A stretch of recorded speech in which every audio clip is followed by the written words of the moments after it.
Bonjour à tous, j'espère que vous allez bien.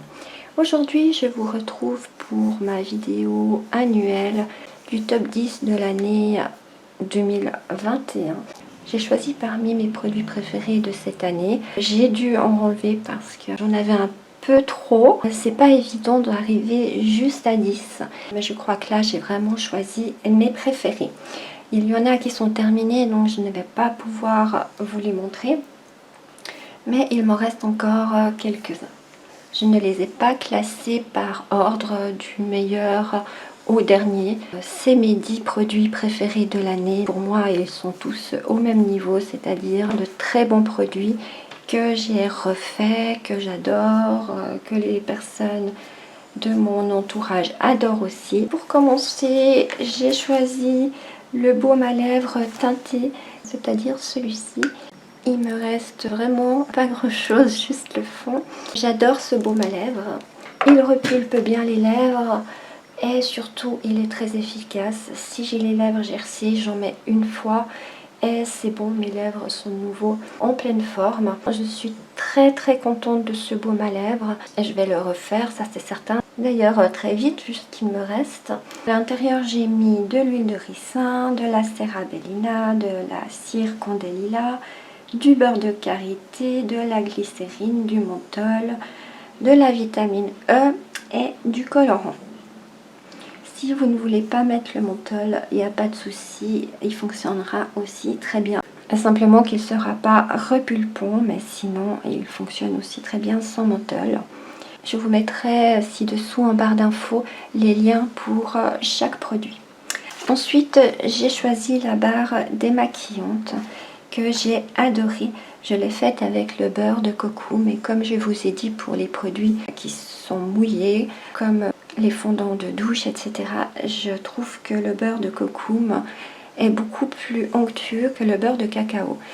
Et c'est pour cette raison que j'aime beaucoup cette barre démaquillante. Je trouve qu'elle démaquille super bien. Elle est super douce, elle ne brûle absolument pas les yeux. Elle n'est pas trop grasse. Pour moi, ça a été un gros coup de cœur cette année. À l'intérieur, j'ai mis de la cire numéro 3, de l'alcool cétéarylique, du beurre de coco, de l'huile de ricin, de la mousse de babassu et de la fragrance. Pour les personnes qui n'ont pas de mousse de babassu, vu qu'elle ne se fait plus, vous pouvez mettre de la mousse de sucre à la place, ça remplace. Dans ce top 10, j'ai également choisi le fard à paupières. Je l'ai déjà refait. Je l'utilise en anti-cerne pour le contour de mes yeux et il fonctionne vraiment très bien par rapport à ceux du marché qui ont souvent tendance à rentrer dans les ridules.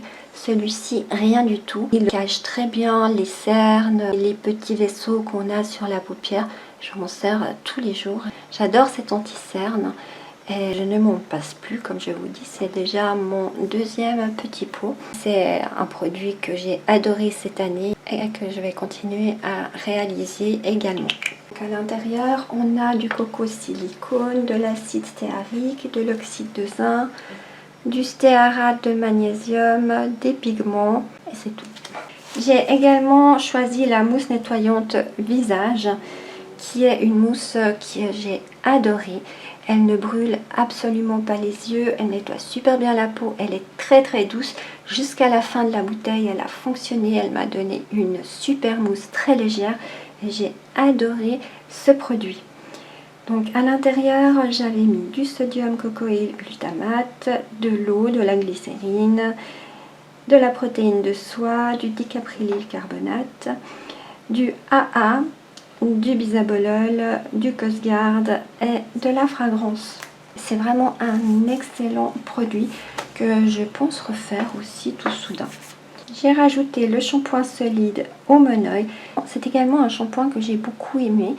Je trouve qu'il laisse les cheveux très brillants et que les cheveux un petit peu bouclés, je trouve que les boucles sont bien dessinées après, que c'est vraiment un excellent shampoing solide et je pense le refaire également. Donc à l'intérieur il y avait 50 g de SCI, 30 g de SLSA, 10 g de macérat de Moneuil, 10 g d'eau, 4 g d'Onéquate et du Cosgard. C'est mon shampoing préféré de l'année.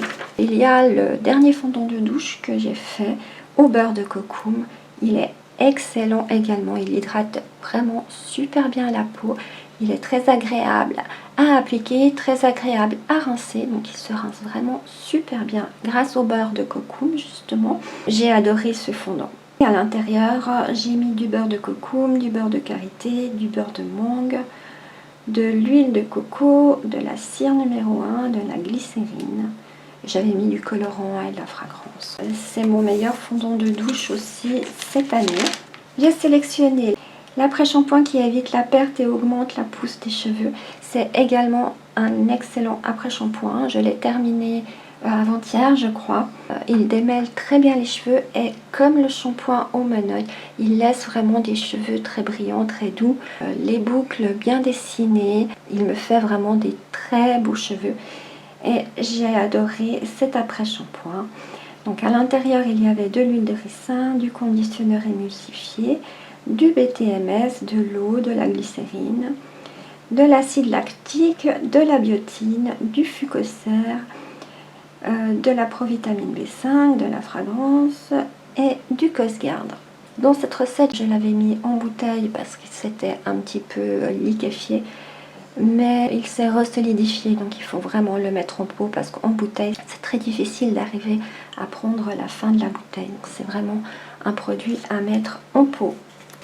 Il y a également la crème de jour au niamicide et thé vert.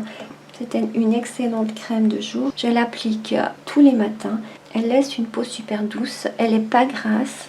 Elle a tendance à refermer les pores de la peau également. C'est ma crème préférée que j'ai faite cette année.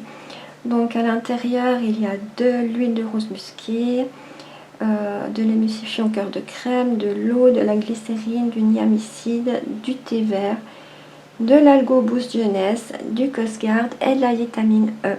C'est vraiment une excellente crème. Il y a également le gel contour des yeux que je vous ai posté il n'y a pas longtemps. C'est un gel que j'adore, je n'aimais plus que celui-ci. Il a un effet fou sur les cernes. Le matin quand je me lève, je ne cache pas que j'ai quand même quelques cernes et quelques poches. Il suffit que j'en applique une minute après, j'ai plus rien. Il est fabuleux et comme vous pouvez voir, il diminue très très lentement. C'est un roll-on.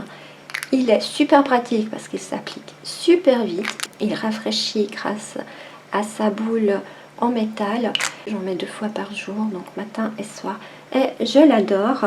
À l'intérieur, j'ai mis de l'eau, de la glycérine, de la caféine, de l'acide hyaluronique, de l'huile de cacaï, du géli sucre, de la poudre de lumière et du Cosguard. C'est la première fois que je fais un gel contour des yeux, mais en tout cas, j'en suis ravie. Pour terminer, je vous ai rajouté les fondants parfumés. Je les ai surtout mis parce que toutes les personnes qui les ont utilisés les adorent. Ces fondants font vraiment l'unanimité. Personne m'a dit qu'il ne les aimait pas. Donc d'ailleurs j'en ai fait des énormes sachets pour Noël pour toutes les personnes dans mon entourage. Ils aiment tellement ces fondants qu'ils étaient tous ravis. Et j'ai que des compliments là-dessus. J'étais quand même obligée de les mettre dans ce top 10. Je ne pouvais pas passer à côté. Dans ces fondants parfumés, j'ai juste mis de la cire de soja, de la fragrance et du colorant. Alors, ce top 10 est terminé. J'espère que toutes les recettes que je vous ai présentées durant l'année vous auront plu, que vous aurez pu en tester quelques-unes. Et bien sûr, il y en aura encore plein d'autres en 2022. Je vous souhaite de bonnes fêtes et en attendant, je vous dis bye bye.